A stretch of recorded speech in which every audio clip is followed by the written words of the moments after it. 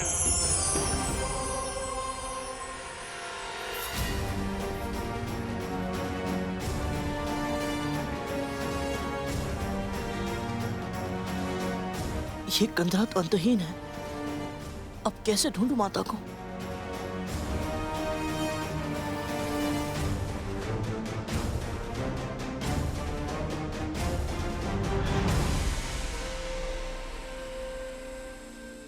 जो स्वयं भटक रहा हो वो प्रभु को कैसे खोज सकता है?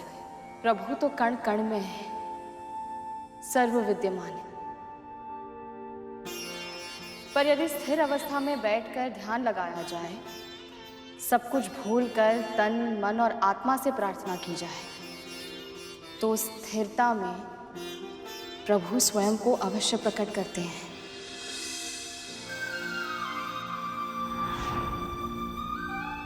तो मुझे स्थिर होकर पूरे मन से माता लक्ष्मी की आराधना करनी होगी, ताकि वह स्वयं मुझे अपने दर्शन दे दे।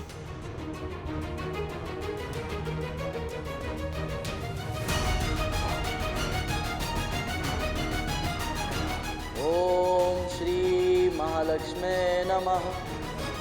ओम श्री महालक्ष्मी नमः।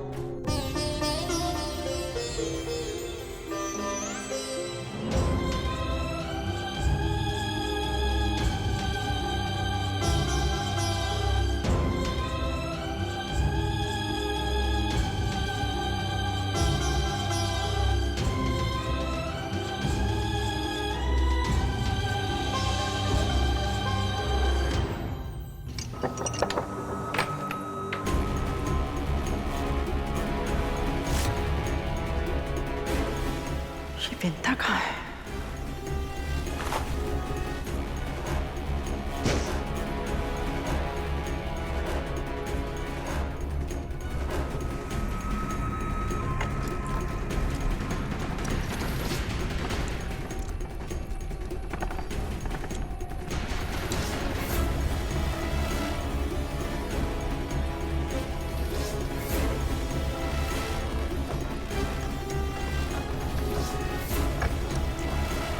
विंता तो यहाँ नहीं है, पर यदि यहाँ नहीं है तो कहाँ है? न जाने इस बार क्या खेल खेल रही है मेरे साथ। ओम श्री महालक्ष्मी नमः। ओम श्री महालक्ष्मी नमः। ओम श्री महालक्ष्मी नमः। तू ही मेरा सच्चा मित्र है, तूने मुझे नहीं छोड़ा। उस स्त्री को देखा, मुझे यहाँ छोड़ के चली गई। दुष्टा रहेगी, जो तुम मुझे छोड़कर नहीं जाएगा ना।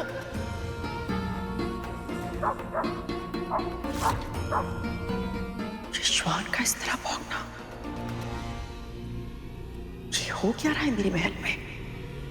और ये विंता कहाँ है?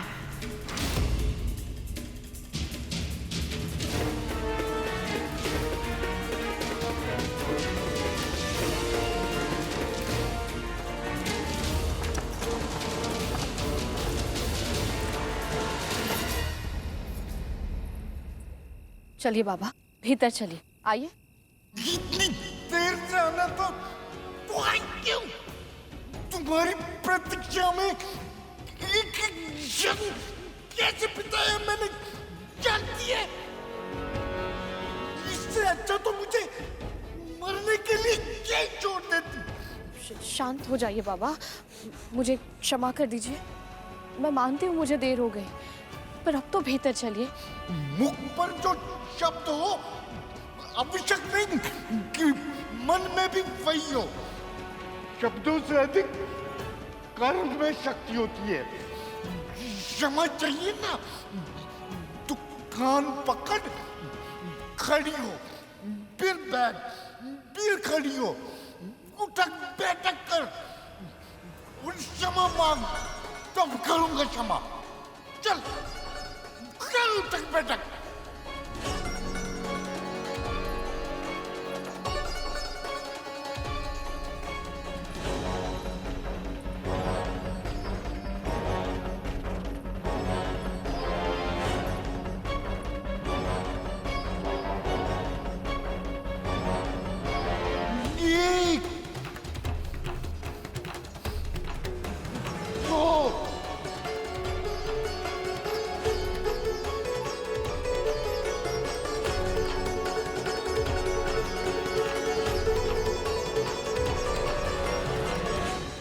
बस कर।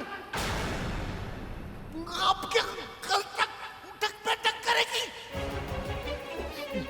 उठा मुझे, चल। तू भी चल मेरे साथ, तू मेरा मित्र है, चल।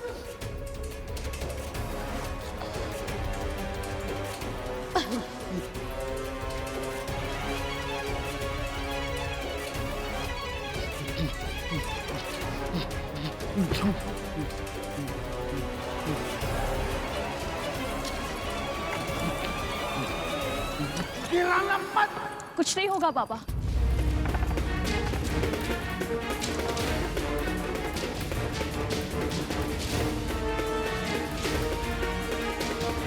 ये दुर्गंध कैसी?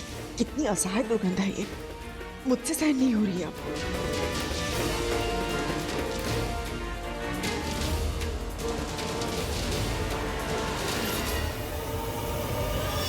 प्रभु आपका बहुत बहुत धन्यवाद कि विंता माँ बच गई। यदि कद्रू माँ देख लेती तो विंता माँ को बहुत बड़ा दंड देती। देवी विंता बच गई या और भी बड़ी समस्या में उलझ गई, ये तो समय ही बताएगा शेष। आप सही कह रहे हैं प्रभु। ये वृद्ध बाबा जो भी है, इन्हें प्रसन्न करना आसान नहीं होगा।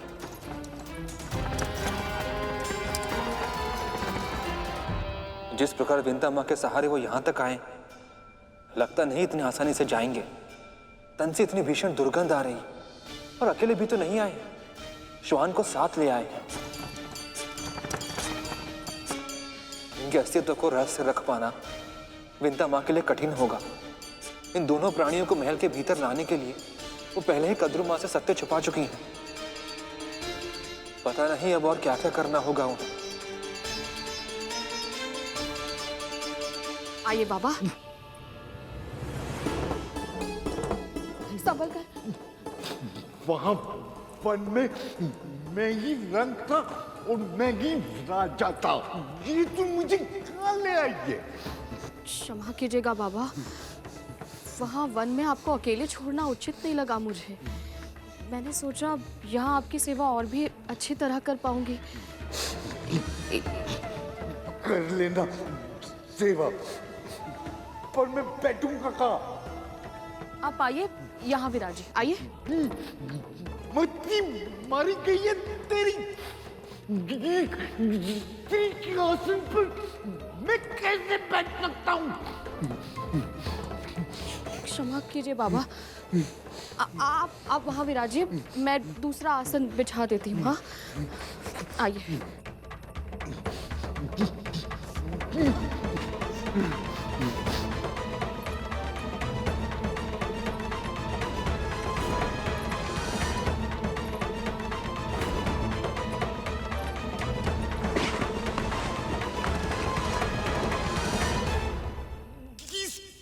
पे नहीं बैठ सकता मैं। चुपेगा मुझे? अंधी है क्या? दिखाई नहीं देता? मैं कुष्ठ रोगी हूं। कुष्ठ रोगी को कोमल आसन चाहिए होता है। कुछ और दे।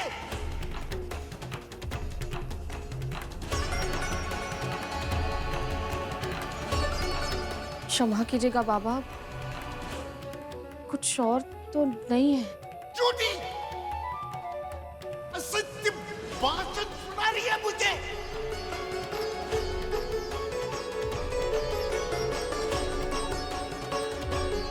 वो क्या है?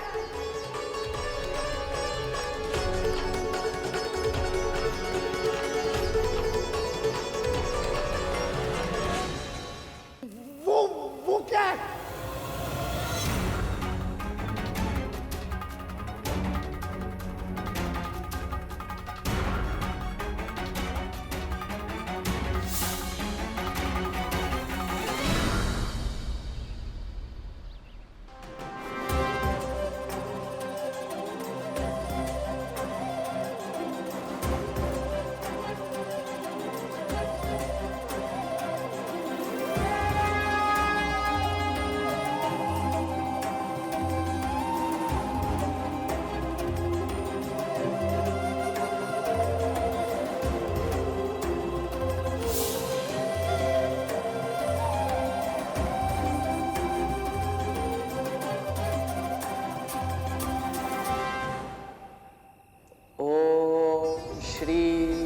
महालक्ष्मी नमः। ओम श्री महालक्ष्मी नमः।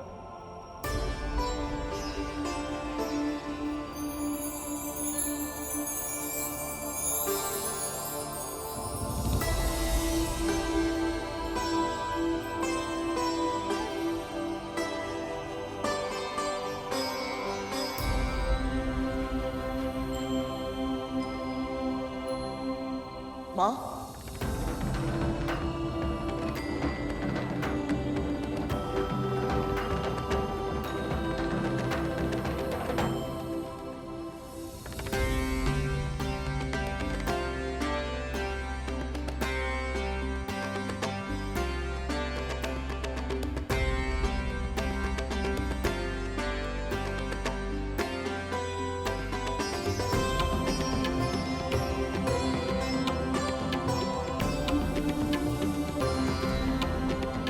माँ,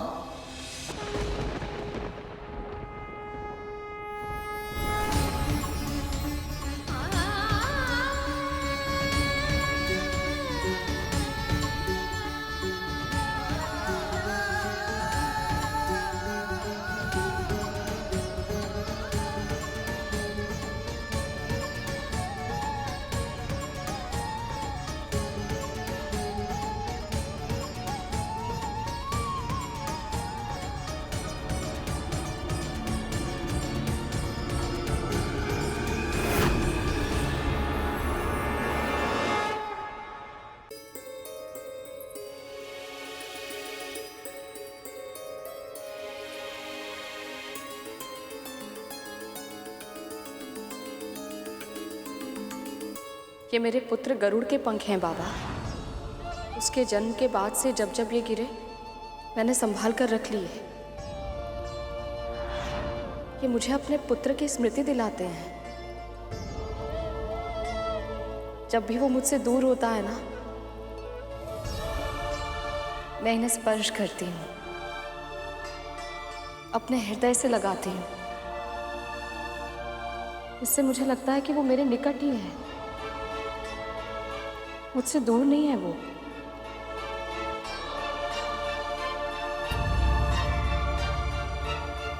हो गया, मैं भी भावुक हो गया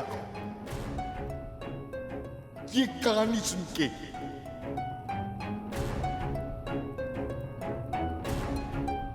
अब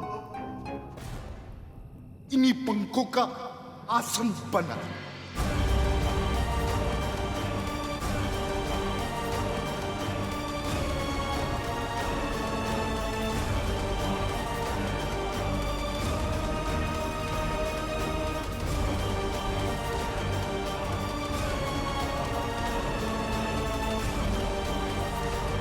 इसका आसन? और क्या करेगी गिरे हुए पंखों का? सर पे लगा के नाचेगी या हाथों में झूला झूला कर पंखा करेगी इसे? कहा ना इन्हीं का आसन बना, नहीं तो। जी जी बाबा।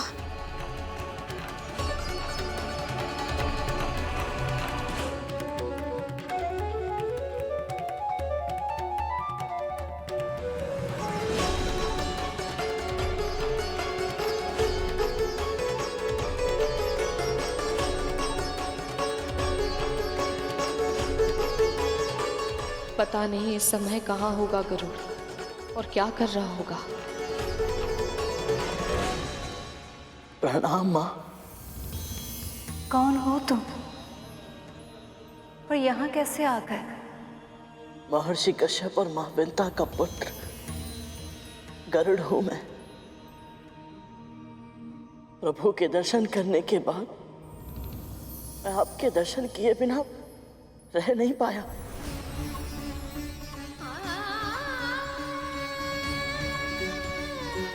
हाँ माँ। स्वामी के दर्शन के बाद तुम उनसे भेंट करके आए हो अभी? कैसे है मेरे स्वामी? हाँ, कैसे है?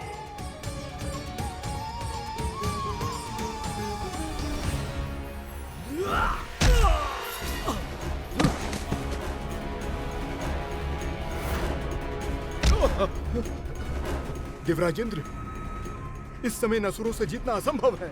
हाँ देवताओं, यदि अपने प्राण बचाने हैं तो भागो यहाँ से।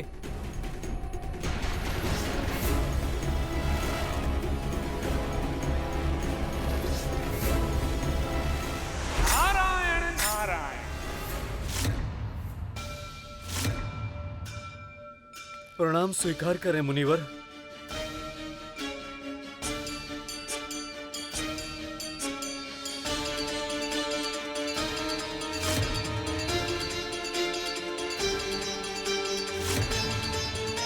सेनापति वज्रांग, जो शांति दूत बनकर आए हैं उनका स्वागत आप इन शस्त्रों के साथ कर रहे हैं।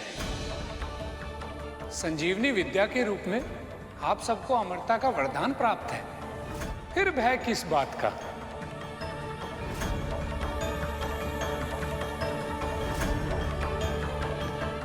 प्रणाम मुनिवर। क्षमा कीजिए, प्रवेश बदलकर छुपकर स्वर्ग में प्रवेश करने की चेष्टा कर रहे थे ये देवता।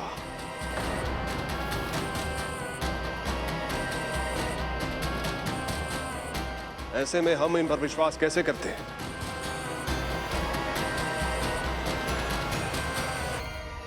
और वैसे भी ये सब सदैव से छली करते आए। धोखा देने वाले बहरूपे का सत्कार नहीं किया जाता नारायण। उनके लिए दंड ही उचित होता है। चाहे विरोधी ही क्यों ना हो, पूर्वाग्रह से ग्रस्त होकर बिना उनका पक्ष सुने कोई भी निर्णय लेना विवेकशील पुरुषों को शोभा नहीं देता। असुरराज, इंद्र से यहां आने का कारण तो पूछ लीजिए, फिर जैसा आपको उचित लगे दंड अवश्य दीजिएगा।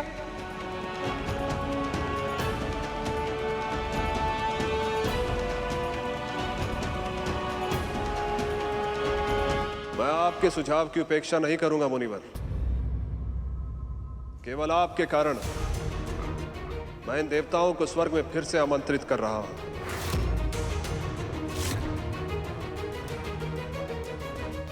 आइए। आइए देवगण।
इतना दिव्य तेज, ये अवश्य ही कोई दिव्य पुरुष है।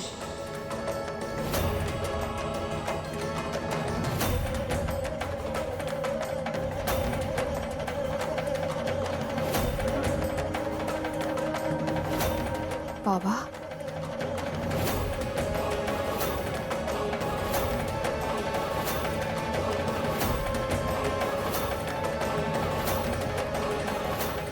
आसन दिया नहीं कि हाथ जुड़ गए। चल ठीक है, मन में कोई इच्छा है तो मांग, मैं पूरी करूंगा। बस आपका आशीर्वाद बना रहे बाबा, और कुछ नहीं चाहिए मुझे। अरे अपने लिए नहीं तो अपने इस पुत्र के लिए मांग ले, जिसकी कोमल परों को तू अपने हृदय से लगा के समय बिताती है, उसके लिए मांग मांग। अपने पुत्र के लिए भी आपके आशीर्वाद के अतिरिक्त और कुछ नहीं चाहिए मुझे। बस वो इतना श्रम करे, इतना योग्य बने कि उसकी जो भी इच्छा हो वो स्वयं अर्जित कर पाए। करेगा, खूब श्रम करेगा, अपनी सारी इच्छाएं स्वयं पूर्ण करेगा और उसे सब कुछ अर्जित होगा। किंतु मैं, मेरा श्वान तो स्वयं कुछ नहीं कर सकते। हमें भूखा मारेगी क्या? क्या कुछ खाने के लिए लेके आ जा। क्षमा कीजिए बाबा, अभी लाई। जा।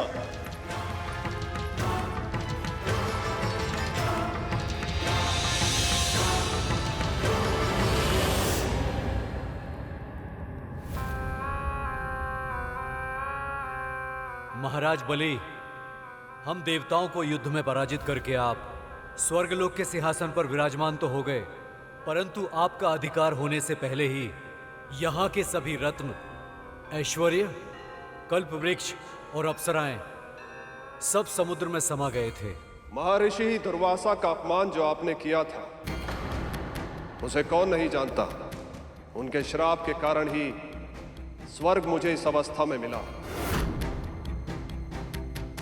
और इस तथ्य का विष्णु जी के संदेश के साथ क्या संबंध है? प्रभु के संदेश से ही वैकुंठ में मां लक्ष्मी और संसार के साथ साथ स्वर्ग में भी श्री को लौटा सकते हैं। इनमें सब असुरों को भी लाभ है। असुरराज, असुरों का लाभ है या नहीं, इसका विचार करने के लिए असुर गुरु शुक्राचार्य है यहाँ पर। आप यहाँ वहां की बातें मत कीजिए, सीधे सीधे बताइए कि क्या संदेश लेकर आए हैं। क्षीर सागर का मंथन।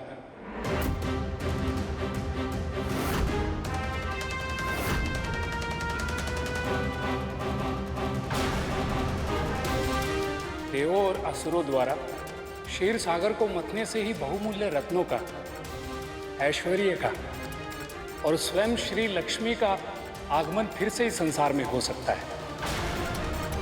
नारायण का कहना है, यह अभूतपूर्व कार्य सभी प्रजातियों के सहयोग से ही संभव है। इसलिए समय आ गया है समस्त संसार के कल्याण के लिए एवं स्वर्ग के खोए हुए वैभव को पाने के लिए देव और दानव अपने बीच के मतभेदों को भुलाकर अपनी शत्रुता को समाप्त कर ले और आपस में संधि कर ले। असंभव! ये कैसे हो सकता है महाराज कि हम इनसे संधि कर लें?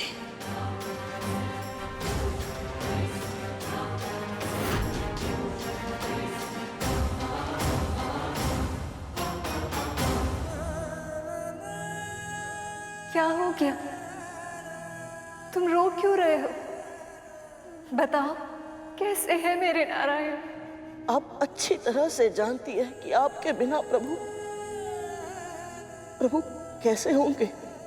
माँ, प्रभु निढाल हो गए हैं, निस्तेज और निस्सहाय हो गए हैं वो। माँ, आपके बिना प्रभु संसार को संचालित नहीं कर सकते। ये सत्य है गरुड़। नारायण मेरे बिना कुछ नहीं है, बिल्कुल वैसे ही जैसे मैं उनके बिना कुछ नहीं। हम दोनों का अस्तित्व ही नहीं है एक दूसरे के बिना। पर माँ, ये कैसे? उठो गरुड़,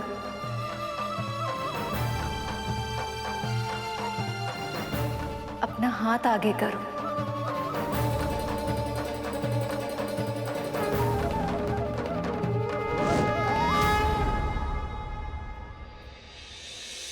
इसे तोड़ दो। अब इन टूटे हुए भागों में से एक को दूसरे के ऊपर रख दो। ध्यान से देखो गरुड़, क्या दिखाई दे रहा है तुम्हें? क्या ये दोनों टूटे हुए भाग एक जैसे हैं? नहीं माँ, ये दोनों तो एक दूसरे से भिन्न हैं, बल्कि एक दूसरे के विपरीत है ये। अब इस टूटे हुए भाग को ऊपर से निकालकर साथ में जोड़ दो।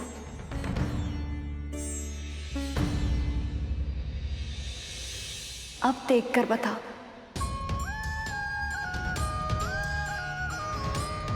ये दोनों तो अब ऐसे जुड़ गए हैं माँ, जैसे इनके बीच कभी कोई अंतर था ही नहीं।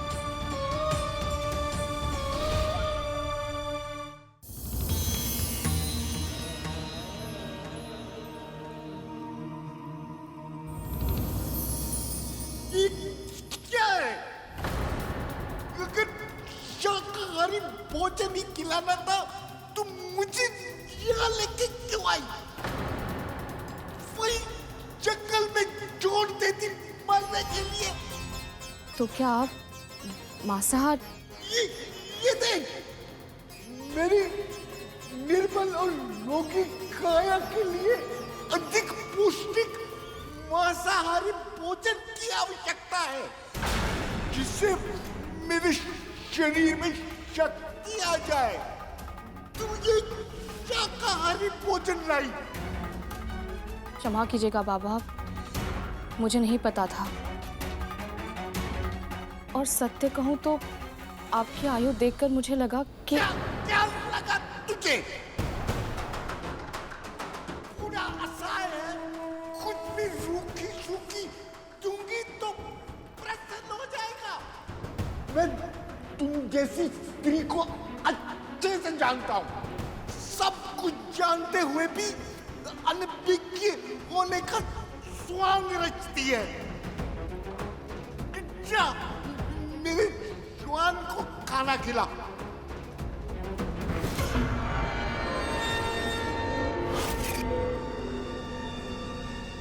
पुरुष का स्वर।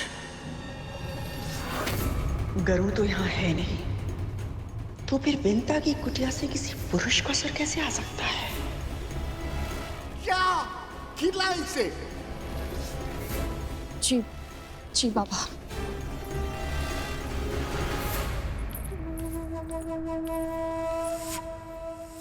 कितनी दुर्गंध थी वहां।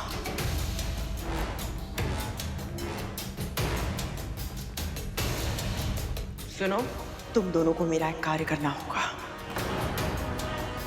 तुम दोनों को विंता की कुटिया में जाना होगा और उन पर अपनी पहली दृष्टि रखनी होगी।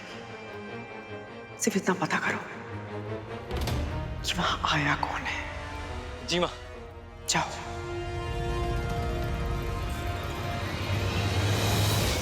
स्त्री और पुरुष सिक्के के दो भाग की तरह होते, एक समान नहीं होते। जो एक की दुर्बलता होती है वो दूसरे की शक्ति होती है, और जब दूसरा दुर्बल होता है तब उसे अपने साथी के बल की आवश्यकता पड़ती है, केवल शारीरिक रूप से नहीं, मानसिक और भावनात्मक रूप से दोनों की शक्तियां और विशेषताएं भिन्न भिन्न होती हैं। जब स्त्री और पुरुष विवाह के पवित्र सूत्र में बन जाते हैं तब वो दोनों एक दूसरे को पूरा करते हैं। वैसे ही मैं और नारायण एक दूसरे की कमियों को पूरा करते हैं। वो अर्थ है तो मैं भाषा, वो शास्त्र है तो मैं शस्त्र हूं, वो ज्ञान है तो मैं विवेक हूं, वो स्वभाव है तो मैं सूत्र हूं। हम दोनों एक दूसरे के बिना अपूर्ण हैं।